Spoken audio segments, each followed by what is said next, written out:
usually very good at that, but we'll see. I mean, right now, I just basically rambled for almost 3 minutes, so maybe I'm better at it than I think.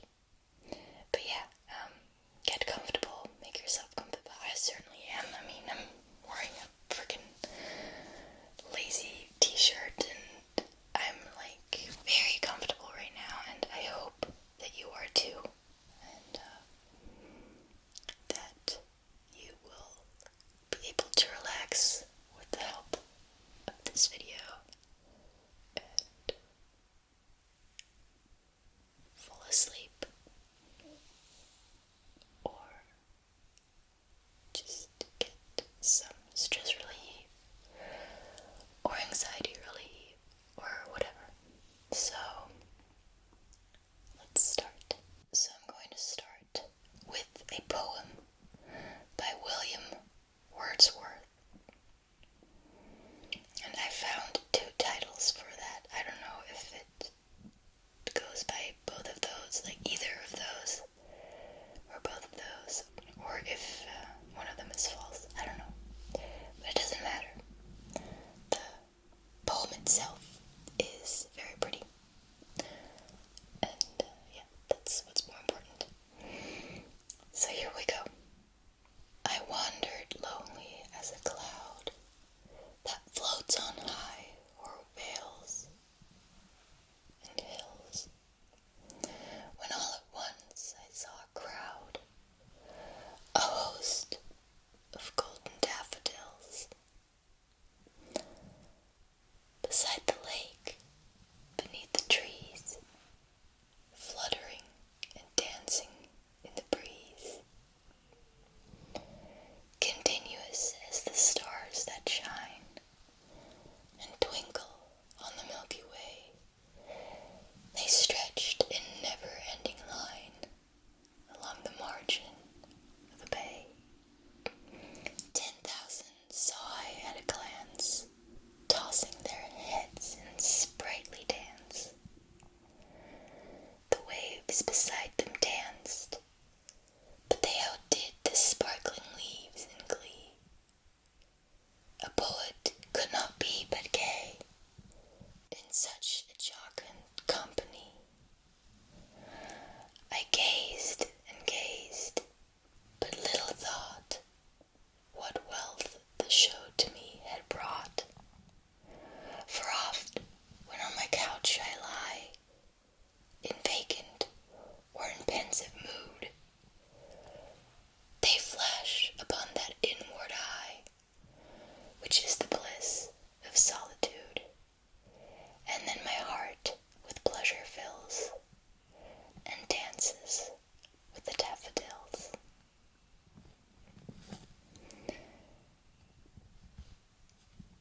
That is a very lovely poem. I like it a lot. By the way, for the German and the Spanish version of this, you guys can leave some suggestions in the comments, and maybe I'll pick one of your suggestions, one of your poems that you suggest that I read in the German and the Spanish version of this. Okay, the next one is a rather short one. It is by Emily Dickinson, and it goes like this. There is another sky, ever serene and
kiss upon the brow, and in departing from you now, thus much let me avow, you are not wrong who deem that my days have been a dream. Yet, if hope has flown away, in a night or in a day, in a vision or in none, is it therefore the less gone? All that we see or seem is but a dream within a dream. I stand amid the roar of a surf-tormented shore, and I hold within my hand grains of the golden sand. How few, yet how they creep through my fingers to the deep, while I weep, while I weep. Oh God, can I not grasp them with a tighter clasp? Oh God, can I not save one from the pitiless wave? Is all that we see or seem but a dream within a dream? Next one. So far we had 3.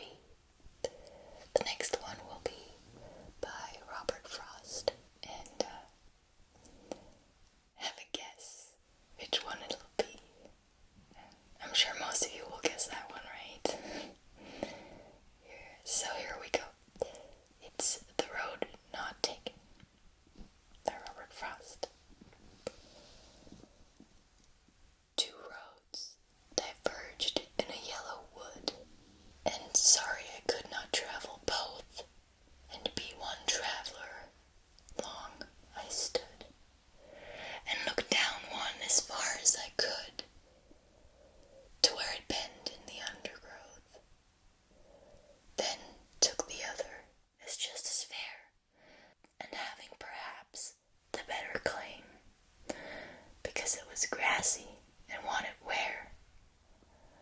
Though as for that, the passing there had worn them really about the same, and both that morning equally lay in leaves no step had trodden black.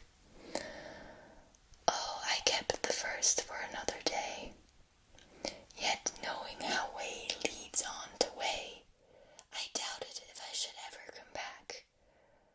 I shall be telling this with a sigh, somewhere ages and ages hence. 2 roads diverged in a wood, and I took the one less traveled by, and that has made all the difference.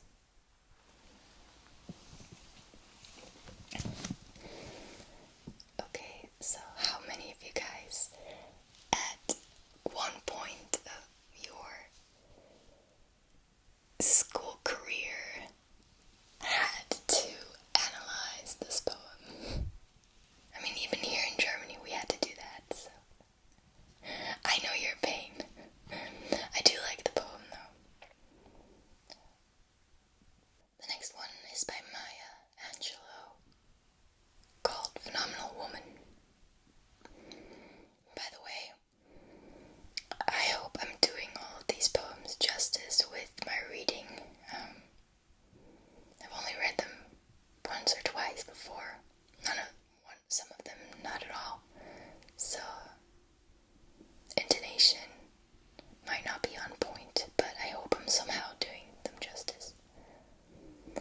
Anyway, Phenomenal Woman. Pretty women wonder where my secret lies.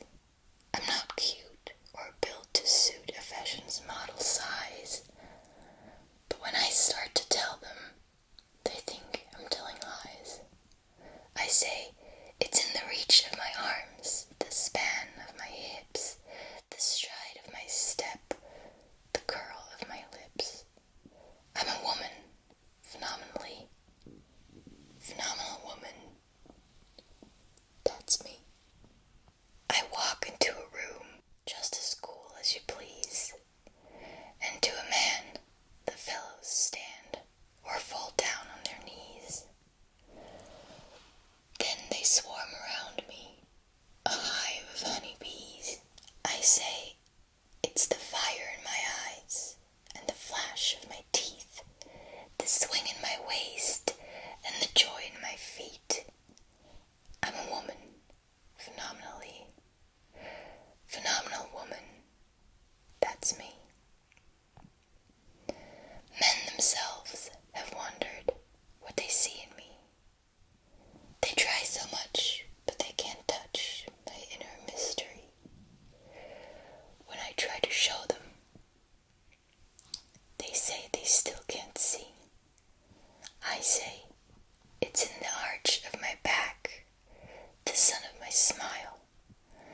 pride of my breasts, the grace of my style.